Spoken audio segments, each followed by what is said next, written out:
Hi, I'm Sarah and I am a dance artist. I'm a dancer, choreographer and dance teacher in Warrington. You started your training at KS Dance, is that right? Yeah, I started my training at KS Dance. Her name is Kate Simmons. It's a really good school and she taught me a lot of my ballet technique. And I did that from the age of 8, I believe it was, and I did that right up until I was 18. And then you went to the London Contemporary Dance School? Yeah, I did go there the best 3 years of my life. I absolutely loved it. I learned so much and it just opened my mind to the world of dance and how much bigger it actually really was. Yeah. You did some work at the Dance Company Theatre St Gallen in Switzerland. How did you get there? So London Contemporary Dance School, they offer a postgraduate scheme where they, I think, have 5 different companies that they're associated with that year, and you can audition for as many or as little as you want. And one of the companies was Theatre St Gallen, so I auditioned for that, got into there, and had a year there, so which was absolutely fabulous. And it was working with a big theatre. Worked in the main theatre, and the first thing I was in was an opera. That was quite funny because it was I think it was 3 acts, and we arrived for our hair and makeup in the second act. And so whenever we went on stage on the last 10 minutes of the third act, I had no idea what this opera was about. I just ran on there, did a little floaty thing, and then was done. I was in a cage for a minute, and so I had no idea what that was about. Other stuff was like we were in a big church. At the very last performance every year they have a big performance in the cathedral, and if you look up the history of St Gallen, the cathedral is quite a big, it's the reason why the city came about, so it's got a lot of history. So there was another space as well called the Lochromisa, and that was a bit of that was an old train depot, and they converted it into a theatre space, a cinema, and a really nice fancy restaurant where the seats would slide along the tracks where the old tracks used to be. So that was a pretty cool place. Different places. We had musicals, operas, original works. Lots of different things there. Wow, so was that quite a steep learning curve working in a different country? Yeah, I remember feeling so nervous because not only are you in a different country, you're having to learn a different language, and people can be having conversation and you're just there like, I have no idea what's going on. You feel so uncomfortable, and it's like a different system. You've got different systems, different social cues, different ways of living, but it's a good experience. I really like it, and it makes you appreciate it. It just makes you learn new things. Then you did some freelance work in Germany, is that right? So I moved over to Berlin, big art scene there, and I'd been dying to go. I'd had a year after Switzerland. I had a year of doing auditions, but I didn't get anything, and it wasn't me. I thought, you know what, there seems to be a lot of stuff going on in Berlin, and my friend was living there at the time as well. So I went over, and I was there for about 3 or 4 months the first time. I think 4 months, and then COVID hit, so I had to come back.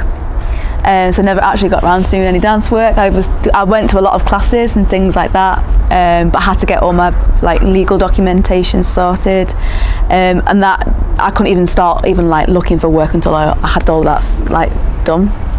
Anyway, I came back, then things started to come out of lockdown again, so I went back over and tried again, and then lockdown happened again the second time. So again, all the studios shut, and I couldn't even get into the studio to dance. I just thought my money's going down, and I'm gonna have to come home again. So tough life for artists and dancers during that time. You just can't get the work. Plus I was British as well, and that's when Brexit all started. So even if I went to apply for a normal job, they'd just go, oh, you're English? No.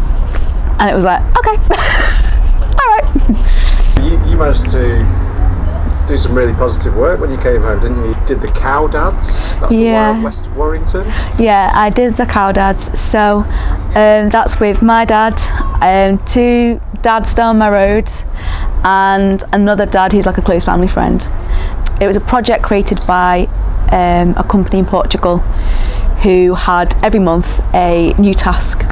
One of their tasks was, for that month, create choreography that was sat down. So I got me and my mum helped me with it. We all were sat in the front room going, oh, let's do this, oh, this would be good, oh, we should get the dads to do it. So me and my mum created the video, and we WhatsApped it to the other dads, and we said, right, you've got to learn this. And they went away and learnt it, and we were in the back garden learning the routine.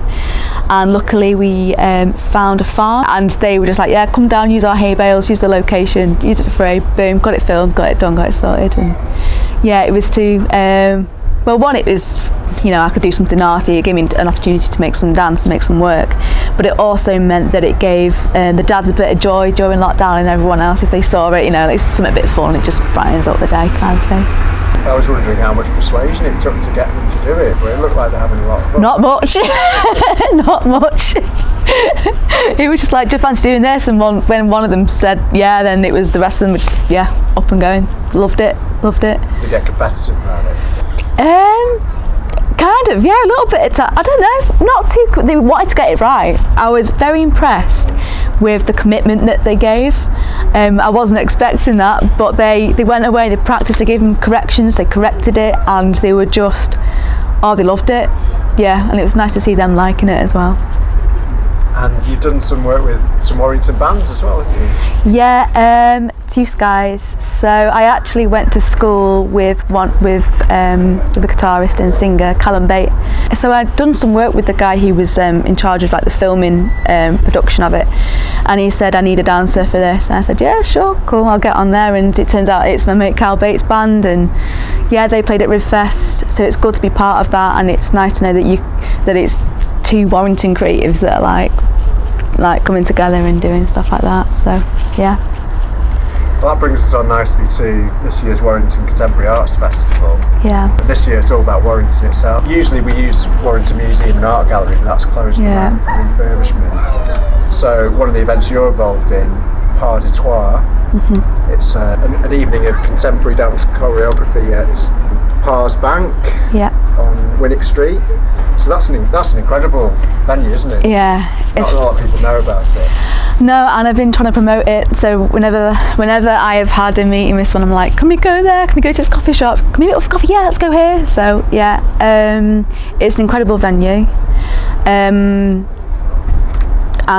I personally really like working in original spaces as well. When I was at the place at London Contemporary Dance School for my bachelor's degree, for my final dissertation, I created a piece in the church, in St Pancras Church, which was my church at the time, and it was just nice to use a different, you use the space as kind of your stimulus, kind of your and it just encourages you to work differently as well.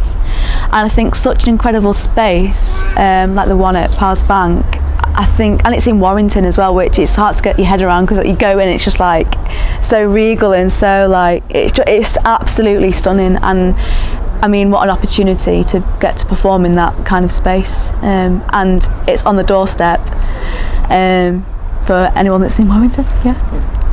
And you're working with two other dance artists, Joseph Ray Reid and Lauren Tucker. So they're quite different. The three of you seem to be quite different performers that are working together in an interesting way. Yeah, I've only known them briefly, and I recently been taking pro class as well, so I've gotten to know Lauren a little bit more, which has been really nice. But it'd be nice to get to know them even more throughout the project, which it's good to know that these kind of, these people are about like-minded people like myself, so it's nice.